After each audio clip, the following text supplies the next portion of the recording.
오늘은 잠언에 있는 말씀을 살펴보려고 합니다.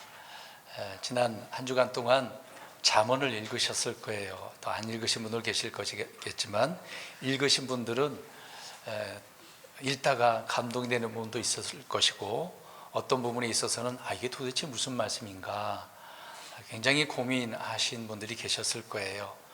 그래서 어떤 분은 이제 질문을 하신 분도 계셨고 그러겠지만, 저도 읽다 보니까 지금 이 어떤 의미로 이렇게 말하는 걸까라고 하는 그런 부분이 있습니다. 여러 번 읽었지만 읽으면서 항상 궁금증을 해결하고 넘어가거든요. 그래서 성경에다 기록을 해놓은 부분이 있지만, 그냥 넘어가는 부분 다시 읽을 때 이게 도대체 무슨 말이었지? 그럴 때가 있습니다. 특히 잠언이 그런 내용들이 많습니다. 그러니까 여러 번 제가 강조하는 것이, 성경에 관용구도 많고 이제 흔히 이제 속담 그런 게 있지 않습니까? 대조하기도 하고 비교하기도 하고 그런 내용들이 많이 잠언에 기록되어져 있기 때문에 어려움을 호소할 때가 있습니다. 그럴 때는 사전도 찾아봐야 되고 성경의 여기저기 단어들을 좀 연결해서 살펴봐야 될 그런 문제들이 많이 있습니다. 특히 오늘 18장 1절 말씀 읽었을 때 정말 이게 어려울 겁니다. 이 구절은 난해 구절이라고 하거든요. 문제 구절 중에 하나입니다. 여러분, 우리 성도님들에게 이런 난해 구절들을 말씀을 드린 이유는 성경을 바르게 이해해야 되기 때문에 그렇습니다. 제대로 이해하지 못하면 늘 이단들은 그런 걸 가지고 이제 낚싯바늘을 깨서 거기에 물게 만드는 것처럼 그렇게 미혹에 넘어가는 경우가 많습니다. 함정에 빠지고 또 성경을 의심하게 되는 부분이 많기 때문에 조심하셔야 됩니다. 성경 읽을 때 바르게 이해할 수 있도록 이해력을 달라고, 지혜를 달라고, 깨닫는 마음을 달라고 계속해서 기도하셔야 됩니다. 목사라고 해서 다 아는 것도 아니거든요. 저 역시도 계속해서 또 공부하고 살펴보고 모르는 거 있으면 물어보기도 하고 그렇습니다. 들어가셔서 가스레인지 밸브 좀 잠가주세요. 켜놓은 거가 소리가 납니다. 오늘 18장 1절을 보시면, 이게 처음엔 저는 긍정적으로 생각을 했습니다. 근데 어떤 분들은 부정적으로 말하신 분들이 계시더라고요. 그래서 저는 제 성경에 보시면 형광펜으로 다 칠을 해놨습니다.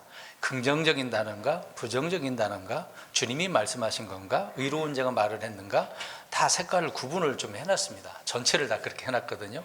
근데 어떤 부분이 저도 모르게 이건 부정적이구나 그렇게 칠해놨는데, 나중에 보면 긍정적인 부분이 있는 그런 말도 있더라고요. 이게 착각한 그런 부분 많이 있는데, 그래서 18장 1절이 그런 부분 중에서 하나입니다.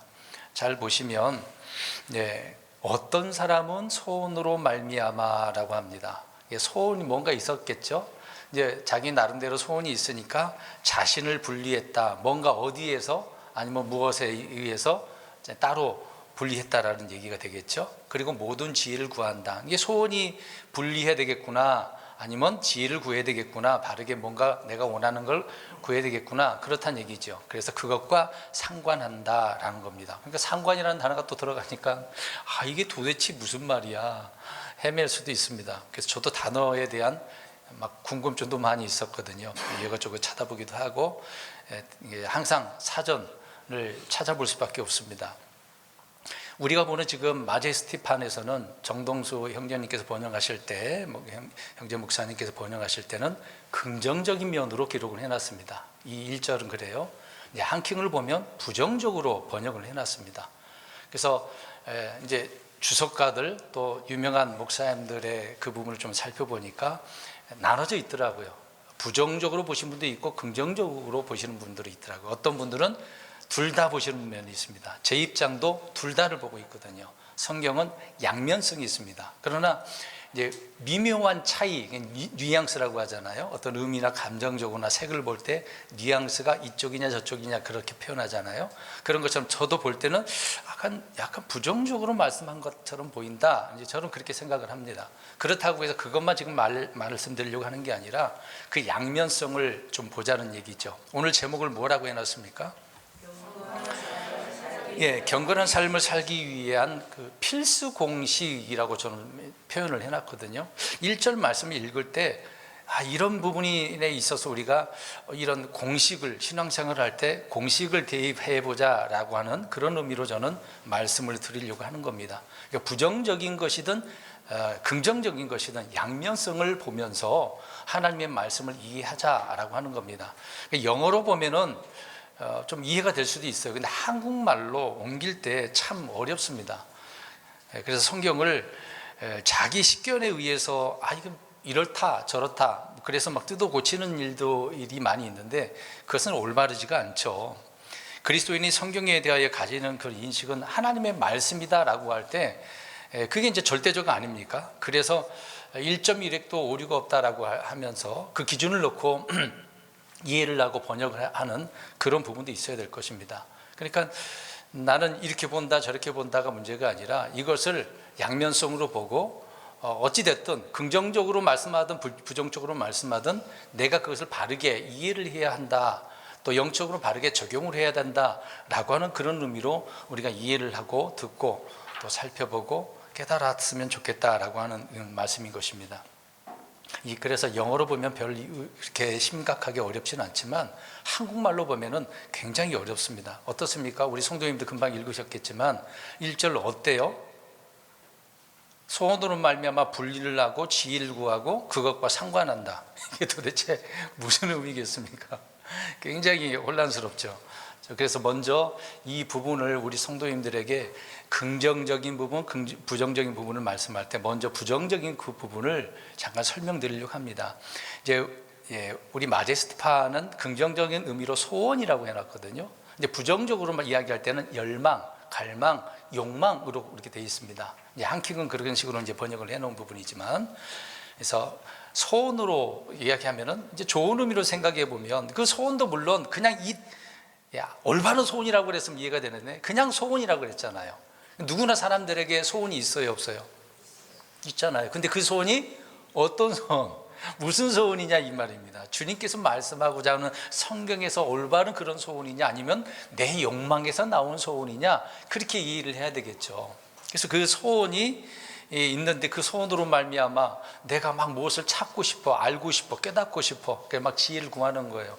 그래서 그 지혜를 구하기 위해서 따로 내가 어떤 일을 하는 거죠. 사람들과 떨어지기도 하고 공부를 한다든가 그런 의미인 것입니다. 그래서 소원을, 그걸 갈망하는 것, 욕망, 그런 것들을 얻기 위해서는 나는 이런 것과 상관이 있기 때문에 나는 그렇게 살겠다, 이제 그런 기준이 되겠죠. 그것이 이제 본인 자신의 그런 어떤 공식적으로 이렇게 살기 위해서 표현한 거다라고 하는 겁니다. 그래서 번역상에 그런 의미가 있다는 것을 유념을 하시고 먼저 부정적인 의미를 살펴보려고 합니다. 지금 이제 소원이라는 단어, 영어로는 desire라고 하는 단어입니다.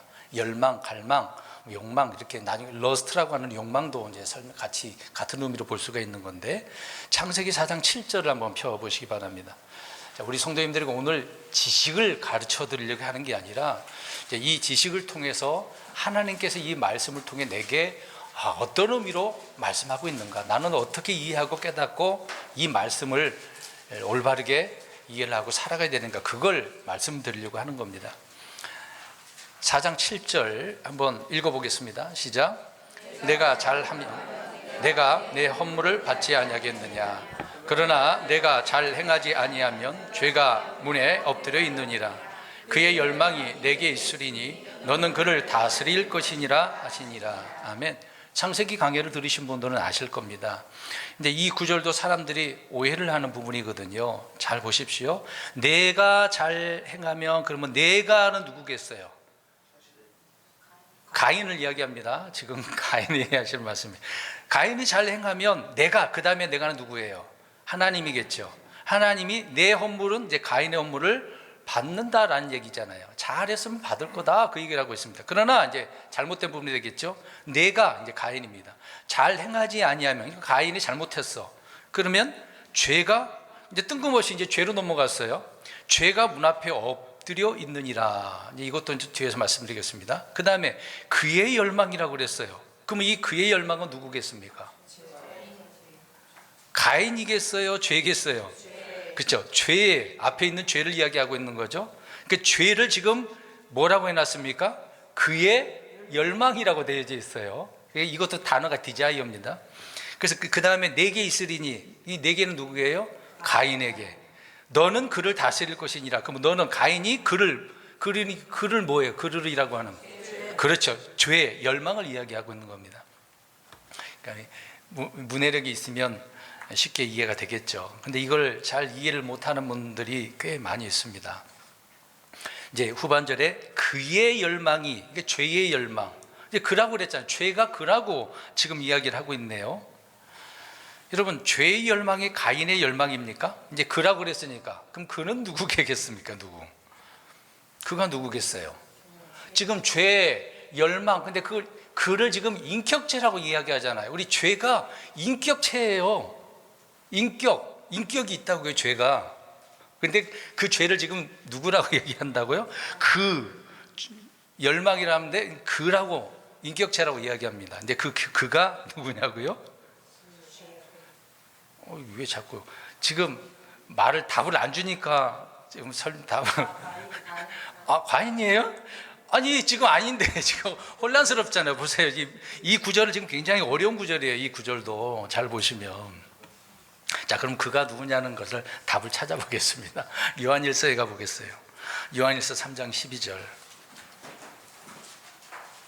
죄, 열망, 죄의 열망을 그라고 표현했잖아요. 그럼 그가 누구냐? 가인이 아니죠. 요한일서 3장 12절 시작. 가인과 같이 되지 말라. 그는 저 사악한 자에게 속하여 자기 형제를 죽였는데 그가 무슨 이유로 그 형제를 죽였느냐? 자기 행위는 악하고 자기 형제 행위는 의롭기 때문이라. 가인이 아벨 형제를 죽였어요. 근데 그 형제를 죽였는데 누구에게 속해서 죽였다고 합니까? 사악한 자. 그럼 저 사악한 자는 누구겠어요? 마귀, 사탄을 이야기하겠죠. 그러면 죄, 열망, 사탄 그잖아요. 그러면 사탄에 의해서 자기 동생을 어떻게 했다는 얘기입니까? 죽였다는 얘기네요. 본인 스스로가 지금 분하잖아요. 내 재물을 안 받아줘갖고 동생 건 받아줬고 아유처럼 죽여버려야 되겠다. 그냥 단순히 가인이 그렇게 했겠냐 이 말이에요. 가인이 그렇게 한 이유를 지금 요한일서 3장 12절에서 어떻게 하고 있어요? 말해주고 있는 거예요. 성경은 그렇게 잘 이해하면 되겠죠. 자, 여기서 사악한 자는 사탄을 말하고 있습니다. 그러니까 성경이 말하고자 하는 죄가 하나의 인격인데 저 사악한 자 사탄이란 얘기죠. 그래서 그라고, 죄라고 하는 게 앞에서 얘기했지만 그 뒤에 그라고 할 때 사탄을 이야기하고 있는 겁니다. 그래서 그 인격이 창세기 3장으로 올라가서 보면은 에덴 동산에 있었던 여자 이브를 유혹한 뭐였어요? 뱀, 용, 사탄이라고 하잖아요. 그래서 그가 이제 이제 죄, 그 사탄이 우리에게 드러났는데 그 드러나는 것이 죄로 드러나는 거예요. 그걸 죄다라고 하는 겁니다. 마귀가, 그러니까 죄라고 할 때 누구의 다른 이름이 되겠어요? 마귀, 사탄이라고. 죄 그러면 사탄, 그렇게 생각하시면 됩니다. 예수님도 요한복음 1장에 뭐로 오셨어요? 빛이신 분이 뭘로 오셨어요? 이 땅에 말씀. 그러니까 예수님을 뭐라고 했어요? 말씀이 예수님이라고 표현하잖아요. 그럼 죄는 누구? 사탄, 마귀라고 성경이 그렇게 이야기하고 있는 겁니다. 그래서 죄는 인격이에요. 그러니까 우리가 죄를 우습게 생각해서는 안 된다 그 말입니다. 쉽게 생각하는 문제가 아니에요. 사탄의 인격이기 때문에 그렇게 성경은 말씀을 하고 있는 겁니다. 죄가 어떻게 인격이 될 수 있는가? 사람들은 그렇게 이야기할 수도 있겠지만 사탄이 우리 안에서 인격을 그렇게 나타내는 것이 죄라 그 얘기입니다. 그래서 사탄은 사람들의 생각을 통해서 우리 안으로 들어오는 거예요. 그러니까 처음부터 그냥 들어와 있는 게 아니라 나를 죄로, 그러니까 사탄 자신의 그 죄를 드러나게 하기 위해서 먼저 어떤 눈으로 보거나 어떤 그것을 통해 생각이 내게 들어오잖아요. 입력이 되는 거잖아요. 입력은 눈으로 입력이 되는 거 아닙니까? 들어오니까 머리로 이제 판단하게 되겠죠. 그러니까 사탄은 생각을 통해서 사람 안으로 들어오는 겁니다. 그래서 가룟 유다에게도 뭐가 들어갔다 그랬어요? 뭘 집어넣었다 그랬어요? 생각을, 예수님을 팔 생각을 집어넣었다. 그때서부터 이제 마귀로서 활동을 하고 있었던 거죠. 그래서 창세기 4장 7절 읽어보신 대로, 그래서 죄가 어디 앞에 엎드려져 있다고 그랬습니까? 문 앞에. 그 말은 뭐예요? 바로 문 앞이라고 그랬어요. 문은 무슨 역할을 하는 겁니까? 들어오고 나가는 역할이잖아요. 근데 문 앞에 있다라고 할 때 제가 금방 이 문을 통해서 내 안으로 어떻게 한다는 거예요? 들어온다는 얘기잖아요. 죄는 문 앞에 엎드려서 안으로 들어갈 기회를 늘 엿보고 있는 거. 그래서 사탄이 늘 두루도는 사자처럼 어떻게 하는 겁니까? 찾아다니면서 보고 있는 거예요. 죄를 집어넣으려고. 그래서 자기를 그 죄로 인격으로 드러나서 죄인으로 만드는 거죠. 그래서 갑자기 들어오는 어떤 생각이나 원하지 않는 그런 생각들이 있다고 한다면 10중 8구 누가 들어온 것이라고 생각하시면 돼요? 마귀가 생각을 불어넣어 준 겁니다. 그래서 죄가 들어있는 상태가 되는 거죠. 그래서 그것을 받아들이고 또 이브처럼 받아들인 거 아닙니까? 그렇게 받아들이게 되어지면 사탄이 요구하는 그 제안을 수용한 거나 마찬가지예요. 순간적으로. 그래서 사탄이 생각을 다 점령을 하니까 나를 이제 통제를 하게 되어지는 겁니다. 둥지를 틀고서 아예 조종을 하게 되는 겁니다. 그래서 그런 사람들을 마귀에게 사로잡혔다라는 표현을 하는 거죠. 그래서 생각은 아주 중요한 겁니다. 우리 사람에게 있어서 생각이 중심 역할을 하는 거기 때문에, 그래서 아까 제가 기도했잖아요. 건전한 생각, 맑은 정신. 생각이 건전해야 돼요. 오늘 말씀도 양면성을 봐야 되거든요. 한쪽으로 치우치면 우리가 기울어진 그런 생각과 판단으로 혼란 가운데 빠질 수 있기 때문에 그렇습니다. 그래서 마귀가 한 사람의 생각을 소유했다고 한다면 그 사람의 전부를 소유한 것이나 다름없는 거죠.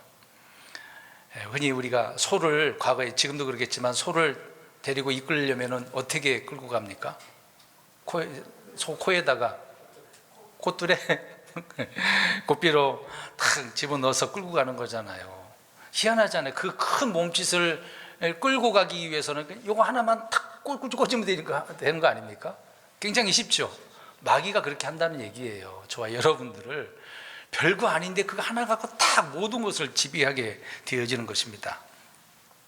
그래서 사탄은 자신이 점유한 그 생각을 근거지로 해서 사람의 감정과 의지마저 소유하게 되니까 완전히 자신의 인격을 나타내게 되어지는 것입니다. 그래서 대부분의 그리스도인들은 죄가 인격인 것을 생각을 못해요. 별것 아닌 것처럼 생각을 하는 겁니다. 그러니까 죄를 짓지 않으려고 그렇게 발버둥 치긴 합니다만은 언제나 어떠한 자로 있어요? 승리자가 아니라 패배자로. 지난 한 주간 동안 어떻습니까? 승리자였어요? 패배자였어요? 대부분 패배자였을 겁니다. 승리해도 그냥 순간이었지, 돌아서면 또 패배자가 되어져 있는 우리의 영적인 또 실제의 삶을 볼 수가 있는 거죠.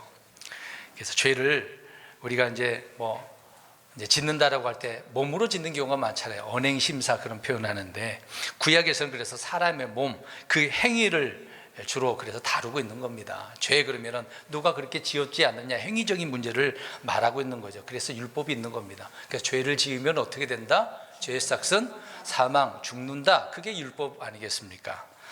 신약은 어떻게 했어요? 그러면은요, 사람이 뭘로 죄를 지겠습니까? 몸은 둘째 치고, 흔히 이제 혼이라고 표현합니다. 이제 혼적인 문제를 성경은, 신약 성경은 많이 다루고 있죠. 그래서 신약에서 죄는 혼으로 짓는 부분이 많습니다. 그러니까 혼이 우리에게 인격이라고 보시면 되겠어요. 혼은 생각하고 감정이 있고 의지가 있습니다. 우리가 이제 홍포 입은 부자가 지옥에 간 것을 보면 알 수가 있잖아요. 몸은 이제 죽었는데 몸은 어디에 있어요?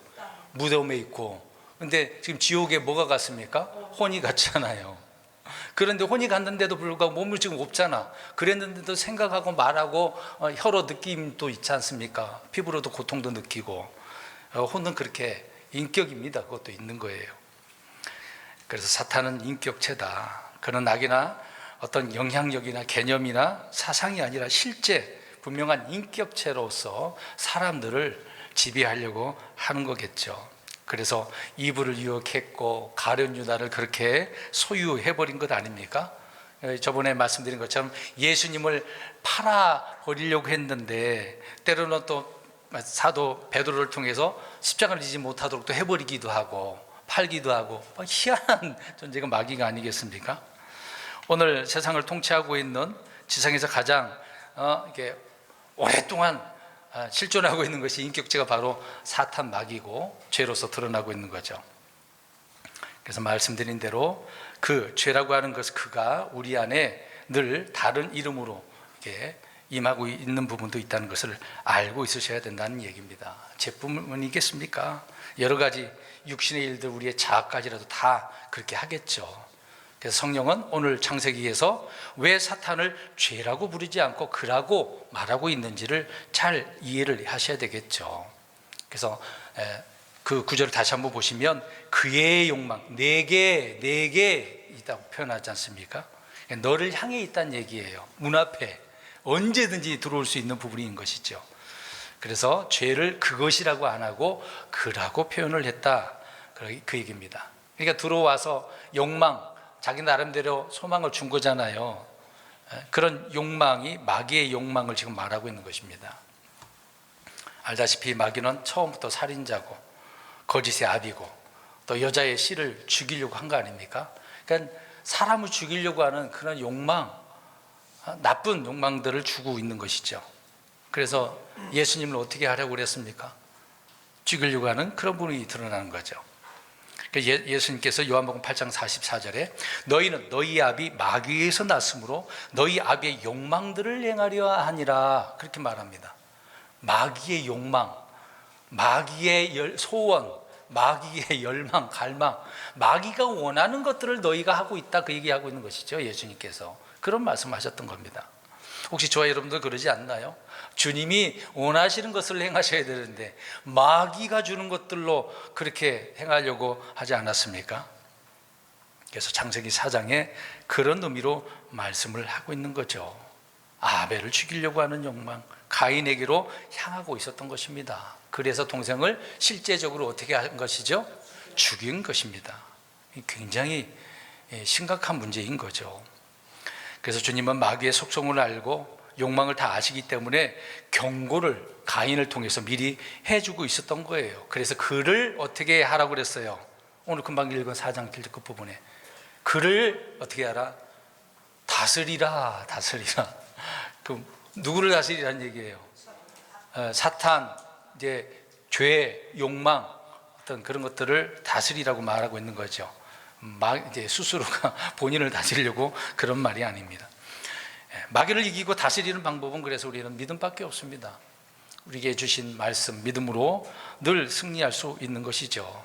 그래서 가인이 그러면 그 말씀대로 잘 다스렸다고 한다면 동생을 죽였겠어요? 안 죽였겠어요? 지금 4장 7절은 죽였어요? 안 죽였어요? 아니 4장 7절 아직 안 죽였던 얘기죠. 미리 경고하고 있었던 거예요. 그 마음에 그렇게 있었으니까. 근데 경고했는데도 불구하고 어떻게 한 거예요? 무시하고 죽인 거죠. 다스렸어요? 못 다스렸어요? 못 다스렸잖아요. 패배자가 된 거 아닙니까? 이게 인간이 그렇습니다. 마귀가 주는 것으로 이렇게 실패자로, 정복당하는 자로 살 수밖에 없는 것입니다. 그러면 이 부분을 우리 생각하고 본문으로 다시 와서 보십시오. 오늘 잠언 18장 1절을 보십시오. 그러니까 4장 7절에는 이런 의미로 디자이어라고 하는 욕망으로 이제 기록을 해 놓은 것인데, 이 말씀을 지금 18장 1절에서는 소원, 좋은 의미로 이제 기록을, 번역을 해 놓은 부분이 있습니다. 그래서 이것을 소원이냐, 욕망이냐, 욕구냐, 아니면 어떤 갈망, 열망 이렇게 얘기할 거냐라고 하는 문제가 되겠죠. 그러면 이 내용을 기록한 사람이 누굽니까? 잠언을 기록한 사람이 솔로몬이죠. 그럼 솔로몬에 대해서 우리가 이해를 하면 될 것입니다. 솔로몬이 왜 잠언을 기록했어요? 우리가 이제 전도서도 보고 잠언서 1장에도 보면 알 수가 있겠지만, 이 솔로몬은 하나님께서 뭘 주셨어요? 근데 그 지혜로 다양한 것을 어떻게 한 사람이에요? 경험하고 공부하고 연구한 사람이거든요. 그렇게 세상에서 가장 지혜로웠던 솔로몬이 이제 긍정적으로 표현한다면 소원으로 말미암아서 자신을 어떻게 분리하고 모든 지혜를 구하고 그것과 상관한 그런 의미가 될 수 있겠죠. 그러나 부정적으로 어떤 열망, 욕망, 욕구라고 생각해 보겠습니다. 그러면 솔로몬 말고 많은 사람들이 솔로몬처럼 긍정적인 의미로 우리가 이해를 하고 깨달았다고 한다면 다행인데, 대부분 어떨까요? 좋은 소원의 의미가 아니라 부정적인 그런 의미가 많이 있겠죠. 그래서 우리가 철학자를 한번 생각해 보겠습니다. 예로부터 철학을 비롯해서 많은 종교가들, 종교인들, 이들은 뭔가 자신의 이런 욕망을 이루기 위해서 시도를 하게 되겠죠. 그래서 분리하거나 모든 지혜를 막 섭렵하려고 여기 찾아다니고 저기 찾아다니고 그렇다라고 하는 겁니다. 소위 지혜를 추구한다는 철학, 종교, 학자들이 이런 욕망으로 말미암아 자신을 분리해요. 그렇게 찾아다니는 겁니다. 진리를 구한다, 도를 찾는다 그러잖아요. 심지어 어디로 가요? 저 산에 가기도 하고, 특히 뭐 동양 철학에 빠지니까 동양의 뭐 그런 철학을 주로 강조하는 종교가 어디 있습니까? 철학을 강조하는 종교가 있는데 타 종교를 이야기하고 있는 불교는 천황기거든요. 뭔가 깨달음, 자꾸 깨달음 그러면은 약간 좀 선입견이 있을 수밖에 없겠죠. 이런 뭔가 깨달음을 얻고자 욕구를 가진 사람들을 보면 알 수가 있습니다. 그들은 그 욕구를 위해서 세상으로부터 자신을 분리하기도 하고, 가족들로부터 자신을 분리하고, 가족과 멀어지는 거죠. 따로 사는 겁니다. 혼자 막 수행하는 사람들 많아요. 그래서 수도사 그런 말 들어보셨을 거예요. 그래서 그런 의미로 분리를 하는 겁니다. 특히 동양 종교에서는 그런 시도를 하려고 하는 부분이 너무도 많죠. 학문, 예술, 종교 이런 시도를 너무 많이 합니다. 그러니까 철학에 빠지면 그러는 거예요. 철학에 빠지면. 저번에 언급한 유명한 그 여자 강사가 있는데, 그 여자 강사가 어린 아이하고 대화를 주고받고 하더라고요. 근데 그 어린 아이가 굉장히 똑똑해요. 와, 어떻게 어린아이의 입에서, 여러분 이런 말 들어보셨어요? 정신적 치유 들어보셨어요? 대화하는데 아이가 이제 설명을, 철학을 그 여자가 강사가 설명하니까 사람들이 정신의 문제를 이야기하니까 정신적 치유네요? 그렇게 표현하더라고요. 여러분, 굉장히 똑똑한 아이더라고요. 들어보니까. 그런 아이하고 대화를 하는 거예요. 철학에 대해서 궁금증을 해결해 주니까. 이제 그런 의미로 이렇게 많은 사람들이 욕망이 있겠죠.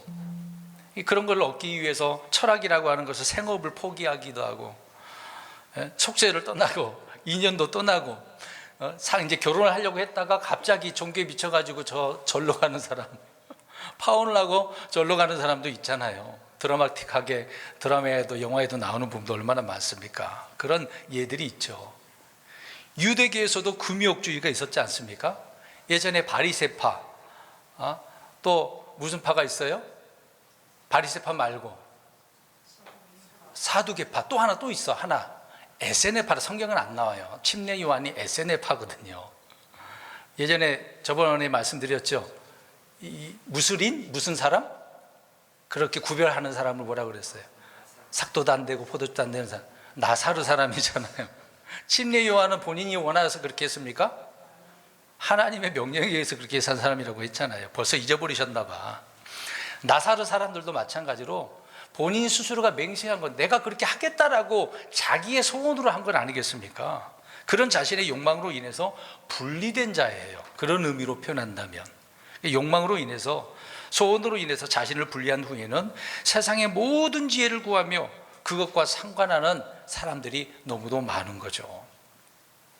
사람이 자기 욕망으로 인해서, 그래서 때는 우리 한국에서나 아니면 미국이나 유럽으로 유학을 떠나는 사람 얼마나 많습니까? 종교에 심취하면은 티벳, 우리나라 과거에 그랬잖아요. 갑자기 생각 안 나는데, 후백제 있었을 때 아직 그쪽으로 간 사람이 있어요. 이름이 생각 안 나네요. 갑자기 종교 멀리서 배워가지고 와서 그 불교를 더 알린 사람이 있었거든요. 이런 관습을 배우겠다 떠나는 사람들이 너무도 많습니다. 그리스도인들 중에서도 그러겠죠. 더 깊은 막 그런 깨달음을 얻기 위해서 나름대로 막 오지도 가기도 하고, 어디에 공부하기로 가고, 다 때려치고 막 신학교나 성경 공부하는 데만 가는 사람들도 많이 있습니다. 어떤 사람은 성경을 열심히 읽는 사람도 있고. 지난 시간에 성경 좀 읽으셨나요? 또 이제 머리 숙여야 되겠죠. 이런 말 하면은. 부지런히 읽으셔야 돼요. 여러분, 이렇게 하는 수도사들만의 문제가 아닙니다. 많은 그리스도인들이 그래요. 지금도 많은 사람들이 욕망으로 말미암아, 자기 소원으로 말미암아 자기를 세상에서 분리하는 경우가 많다는 얘기입니다. 심지어 교회로부터 분리하고 혼자 마음의 믿음의 정지라는 사람들 얼마나 많겠어요. 좋은 의미로 하면 이해가 돼. 근데 그것이 다 무슨 욕구가 있는 거예요? 자기 욕구가 있는데 열망이 있는 거예요. 난 이런 사람이 되고 싶어. 그렇단 말입니다. 그래서 자신들의 분리를 정진하고 수도하고 고행하고 수련, 그런 이름을 갖다 붙여서 표현을 하겠죠. 근데 성경은 그런 사람들을 그들의 마음을 뭐라고 표현하냐면은 욕망이다라고 하는 겁니다. 그러니까 부정적인 의미로 본다면 오늘 1절 말씀이 그렇다는 얘기예요. 욕망을 가지고 나 분리돼야지, 나 저 사람들과 멀리하거나 아니면 나 때려치고 여기에만 집중해야 되겠구나, 모든 지혜를 모아야 되겠구나, 저 타종교도 경험해 봐야 되겠구나, 그렇다는 얘기예요. 욕망이 문제라는 얘기입니다. 따라서 합시다. 욕망이 문제다. 욕망이 문제. 욕망이 있으면 오늘 제목처럼 경건한 삶을 살아가는 데 있어서 어렵다는 얘기예요. 건전한 신앙생활을 할 수가 없는 거거든요. 근데 잘못된 욕망을, 좋은 욕망이면 괜찮아, 좋은 소원이면 괜찮다는 얘기예요. 근데 대부분 좋은 의미가 아니다라는 거죠. 사람들은 다양한 욕망이 있지만 지혜에 대한 욕망을 너무 좋아해요. 좀 희한한 면이 많이 있습니다. 우리가 지혜를 사랑하는 사람을 영어로 뭐라고 표현합니까? 철학이라는 그 영어 단어가 뭐죠? 한자로는 철학이에요. 철학, 영어로 필로소피아. 필로는 사랑하다, 소피아는 지혜를 이야기하거든요. 뭘 사랑한다는 얘기예요? 지혜. 그게 이제 철학이라는 의미의 영어로 그렇습니다. 이제 그리스어가 되겠죠. 에덴에서 그러면 보겠습니다. 지혜, 그러면 사람들은 좋은 의미로 얘기할까요? 부정적인 의미로 얘기할까요? 대부분 좋은 의미예요. 근데 잘 보겠습니다. 우리가 에덴 동산으로 가보겠습니다. 이브가 뱀이 유혹했을 때 이제 딱 먹으면서 생각하는 그 부분이 있겠죠. 하나님께서 금지하신 선악을 알게 하는 나무의 열매를 먹으면 어떻게 됩니까? 죽어. 근데 마귀가 유혹해. 이거 먹으면 어떻게 된다고? 눈이 밝아져서 신같이 돼. 그런 말을 듣게 되죠. 그 말을 듣는 순간 죄가 문 앞에 있었던 거예요. 그 말 들으니까 이제 그것이 어떻게 됩니까? 들어왔어. 들어오니까 무슨 마음이 생긴 거예요? 따먹는데 이제 그걸 보는 거예요. 예전에는 이건 부정적 의미를 봤는데 마귀가 들어보니까 좋은 의미로 지금 생각하는 거예요. 보니까 어떻게 보이는 거예요? 먹음직하고 보암직하고, 그 다음에 세 번째, 왜 거기에 지혜가 있겠어요? 지금 왜 거기에 지혜라는 말이 들어가 있겠어요? 먹음직하고 보암직은 좀 괜찮긴 해. 우리가 과일 볼 때도 그렇게 보잖아요, 눈으로. 근데 갑자기 거기에 뭐 하나가 붙어 있어요? 지혜. 그럼 마귀가 지금 그 사람 이브에 뭘 지배하려고 하는 거예요? 정신적으로 어떤 생각을 통해서 자기만의 뭔가 지혜를 넣어주려고 하고 있는 거죠. 이분은 뭐 같이 되고 싶은 거예요? 신들과 같이 되고 또 지혜를 얻고자 하는 욕망이 생기는 거예요. 그래서 아까 창세기 4장 7절을 그래서 지금 말씀을 드렸던 거거든요. 사람들은 여기에 넘어가게 되어집니다. 욕망이 뭐가 같이 되고 싶어, 막 지혜, 다른 거. 그러면 앞에 보암직해, 먹음직해, 그럼 보는 무슨 욕이라고 그래요? 그 먹는 거는 보암직하고 먹음직했을 때는 무슨 욕이 있다 그래요? 식욕, 탐욕, 심욕이 있는 거잖아요. 그럼 지혜 얘기할 때는 무슨 욕이라고 붙여요, 안 붙여요? 안 붙이고 다 좋게 얘기해. 여러분 희한하지 않습니까? 그런 것을 추구하는 것이 철학의 원조거든요. 이브가 철학자의 원조예요. 먼저 지혜를 탐구하고 싶었던 거잖아요. 욕망이 들어온 겁니다. 이걸 우리가 볼 때 오늘날 모든 사람의 욕망이 바로 거기에 있는 거거든요. 종교인들의 욕망이 자기들이 신들과 같이 막 되고 싶은, 그래서 선악을 알고 싶은 걸 막 분별해가지고, 대부분 종교인들 가운데 유명한 사람들 가운데 특히 이제 가톨릭만 봐도 알잖아요. 그들이 뭐 머리에 쓰는 거하고 옷 입는 거 한번 보십시오. 가까이 갈 수 있을 것 같아요? 가톨릭 성도 그 교도들의 입장에서 볼 때는 근처에 가지도 못해요. 범죄할 수 없는 막 위대한 그런 사람으로 보이는 거죠. 이제 그런 것들을 추구하는 사람들은 이런 욕망에 빠져 있는 겁니다. 그래서 지혜를 추구하는 욕망에 대해서는 많은 사람들이 막 존경하죠. 와, 막 박수를 보내고 그렇습니다. 돈에 대한 욕망 탐욕이잖아요. 사랑에 대한 욕망 세욕이잖아요. 명예에 대한 욕망 야망이잖아요. 근데 권력에 대한 욕망은 또 뭐예요? 권력욕이잖아요. 근데 지식이나 지혜를 추구하는 거, 이게 다 육신의 욕심인데도 불구하고 사람들은 그걸 왜 이렇게 좋아할까요? 지혜는 잠언서에서 누구라고 이야기했습니까? 예수님, 말씀, 생명나무 그렇게 표현하는 거잖아요. 그러니까 이건 좋은 의미지 않습니까? 근데 그것이 싹 빼져버리고 없애버리고 거기다가 자기만의 욕망을 집어넣는 겁니다. 지금 이브처럼 뭐가 되고 싶어서? 신처럼 되고 싶어서 막 그래서 지혜를 탐구. 어떻게 하면 그게 생각이 드는 거죠. 이런 욕구를 일컬어서 욕심이라고 합니다. 그래서 이제 야고보서 보겠습니다. 읽어보세요. 1장 14절 15절 두 구절 보겠습니다. 찾으세요. 야고보서 1장 14절 15절. 야고보서 1장 14절 15절 보시기 바랍니다. 1장 14절 15절 두 구절 있습니다. 야고보서 1장 14, 15절 시작. 오히려 모든 사람은 자기 자신의 욕심에 이끌려 유혹을 받을 때에 시험을 받나니 그런즉 욕심이 잉태하면 죄를 낳고 죄가 완료되면 사망을 낳느니라. 아멘. 앞에서 쭉 이야기했던 구절 그런 내용들이 여기에 다 집약되어져 있네요. 욕심에 이끌려. 그 욕심을 누가 주는데? 마귀에 의해서 그 죄가 들어오는 거죠. 이제 그게 드러나는 겁니다. 그래서 유혹을 받게 되어지면 시험을 받으니까 그 시험에 통과하지 못해서 욕심이 생겨서 잉태하고 죄를 낳고 죄가 완료되니까 결국 죄 지으니까 사망이 오게 되는구나, 그렇게 말씀하고 있는 겁니다. 이런 의미로 우리가 볼 때 부정적인 것들이 너무도 많죠. 그럼 많은 사람들이 그런 욕구로 인해서 뭔가 되고 싶은 거예요. 정치인이 되고 싶고 대통령이 되고 싶고 아니면 종교계 안에서는 총회장이 되고 싶고 교회 안에서는 최고 높은 사람이 되고 싶고 그러는 겁니다. 어떤 분들은 성경을 공부하는데 이제 젊은 친구가 있어요, 우리 진영에. 그래서 이제 자주 이제 보아서 얘기합니다. 굉장히 탐구심이 있어요. 공부도 많이 하고 그러더라고요. 그래서 열심히 성경 읽냐고 그랬더니 성경은 안 읽고 어떤 학적으로 많이 공부를 하더라고요. 왜 공부를 하는데 그랬더니 이제 자기가 당했대요. 내가 킹제임스 성경을 이렇게 받아들이게 됐는데 친구들이, 주변 사람들이 자기를 공격했대요. 그래서 그것이 화가 나가지고 막 더 공부한 거야.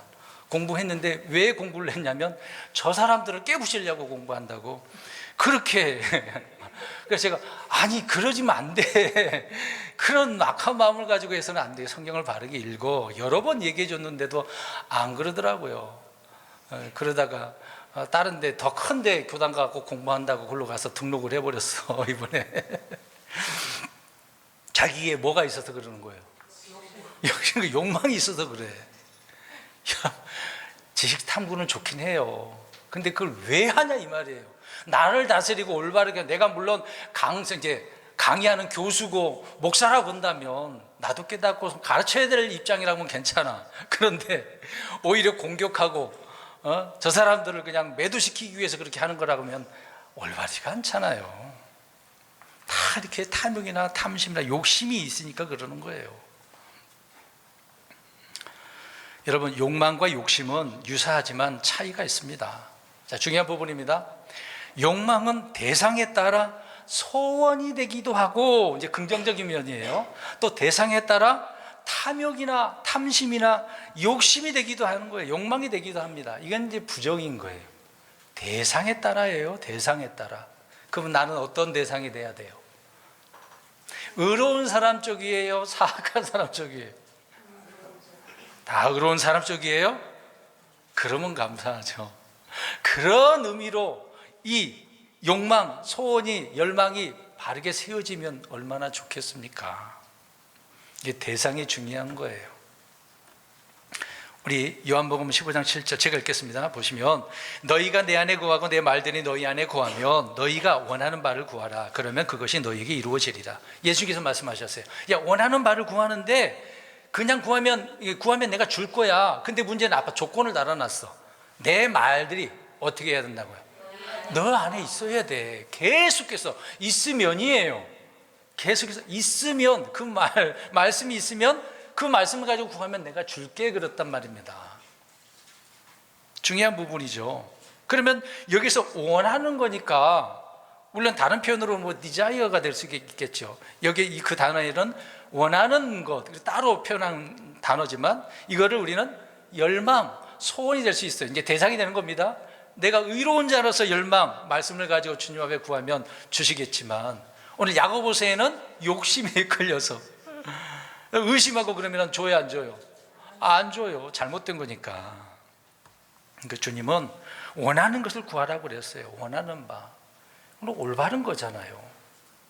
저희 여러분들의 좋은 올바른 소원이 있어야 돼요. 근데 그 소원이 어떤 소원이어야 돼? 그 막 읽은 구절에 뭐가 있어야 돼? 우리 안에 말씀이.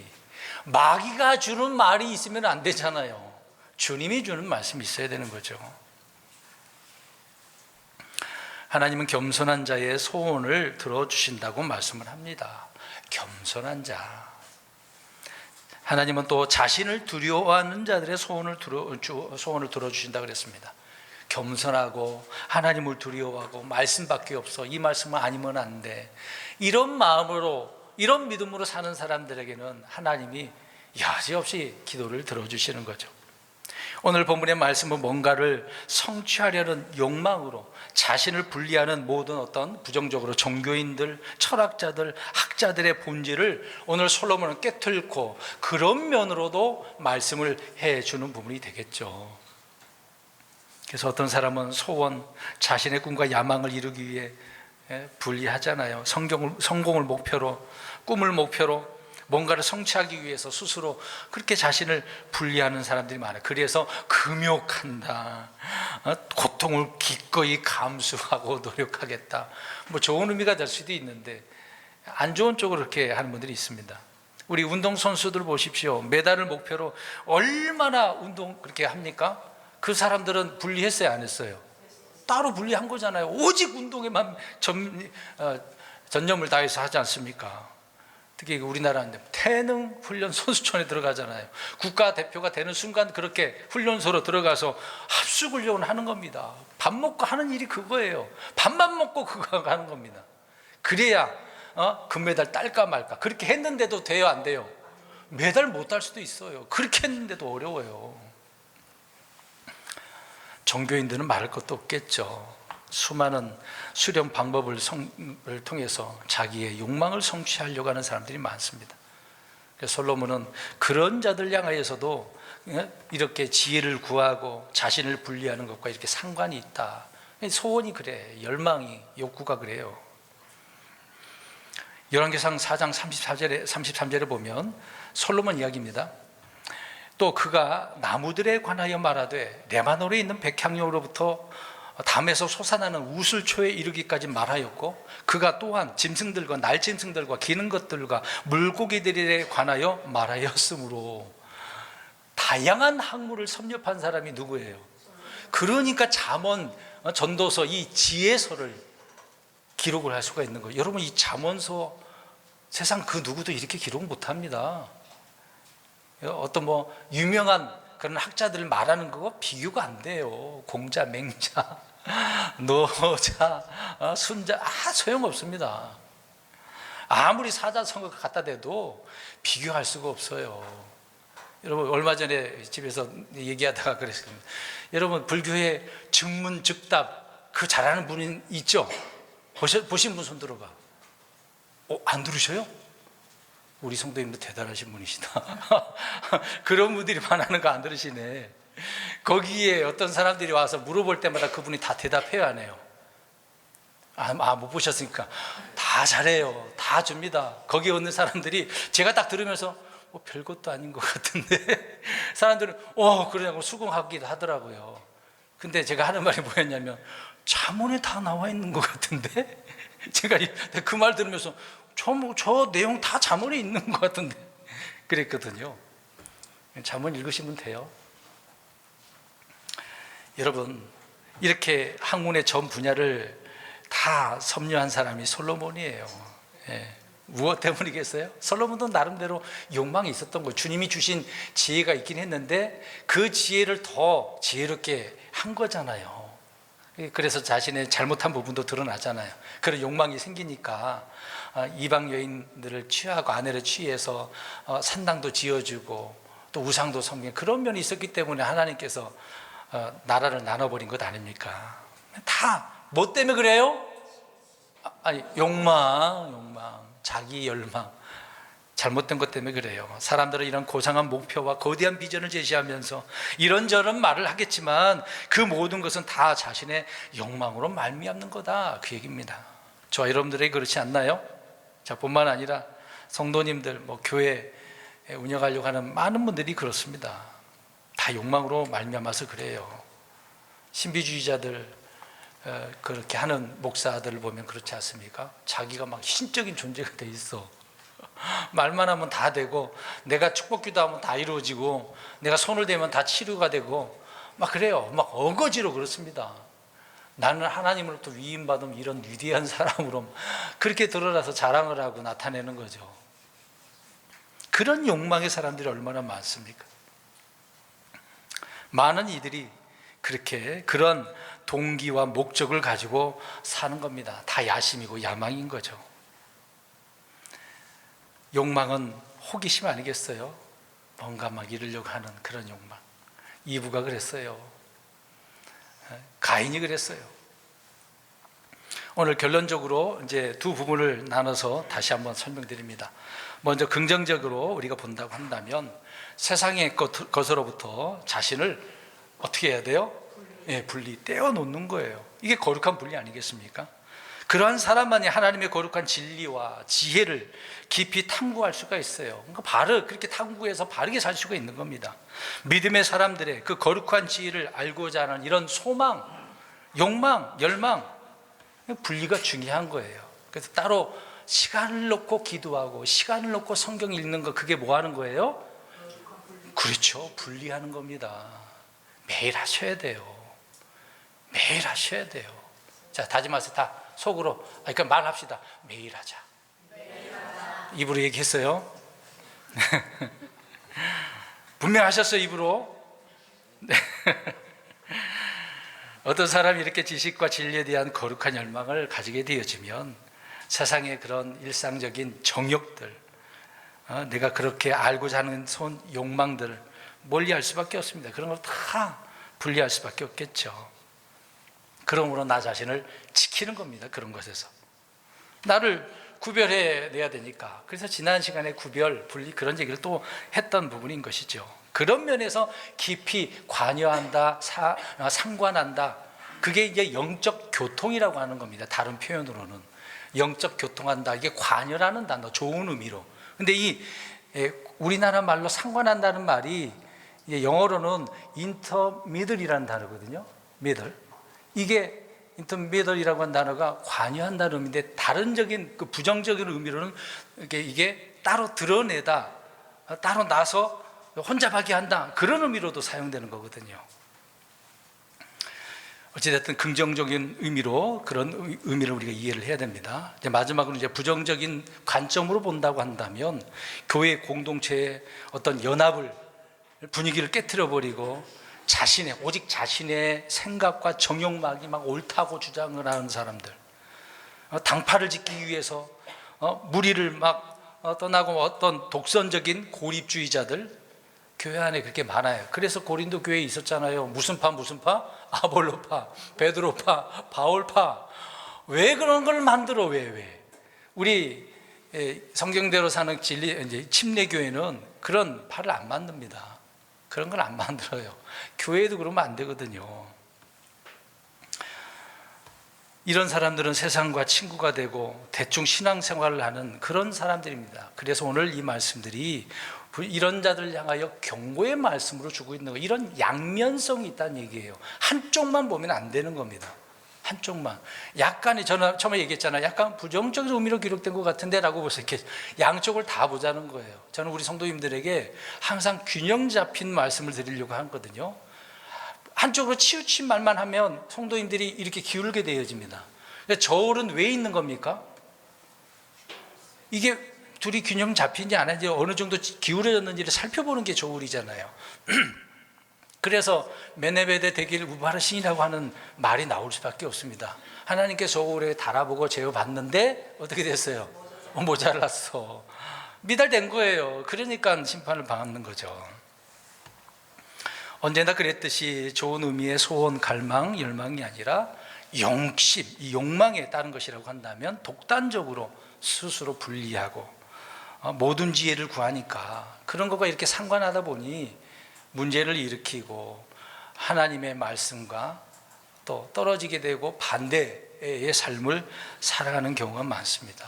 우리는 그래서는 안 되겠죠. 오늘 말씀은 이렇게 이해를 하면 어렵지 않습니다. 그래서 그 본문의 그 문장의 단어와 의미를 바르게 이해를 하면 성경 어렵지 않습니다. 진정으로 진리를 원하십니까?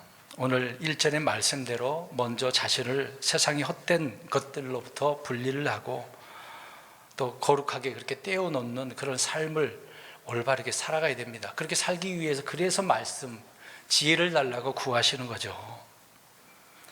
저와 여러분들의 소원이 어디 있습니까? 소원이 어디 있어요? 하늘에 성경의 말씀에 우리 주님께 거기다 두셔야 돼요. 내 욕심에 두면 마귀가 순간 어떻게 내 문 앞에 있어요? 들어와. 나를 그래서 어떻게 합니까? 지배됩니다. 지배당하게 되는 거죠. 늘 이런 것들을 잘 분별하는 가운데에 바르게 깨달아서 주님의 기쁨의 자녀가